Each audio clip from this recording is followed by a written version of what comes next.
I'm Connie Selica. This is Intelligence for Your Health. And today our guest is functional medicine expert and cardiologist, Dr. Christopher Davis. He says at least 70% of heart disease in North America is preventable, but it's likely not about reducing cholesterol in our diet, as most people believe, since a whopping 75% of people who have heart attacks have perfectly normal cholesterol levels.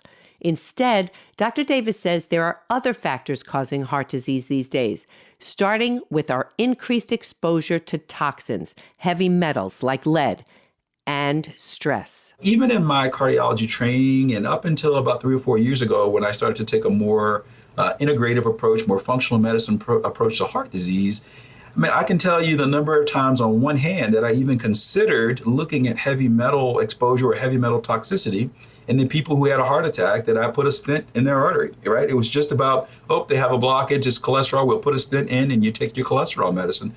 When we know, what I know now, that there's so many other important factors that contribute to that heart disease.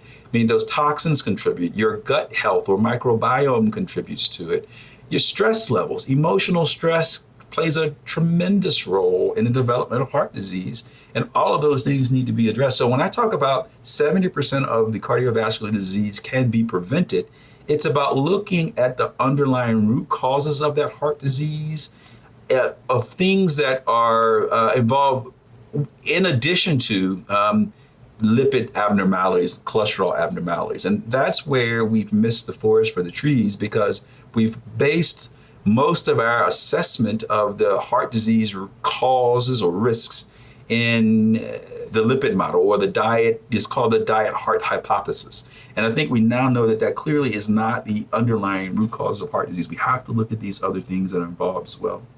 From concussions to germs to weight loss, it's all here. Intelligence for Your Health with Connie Selica.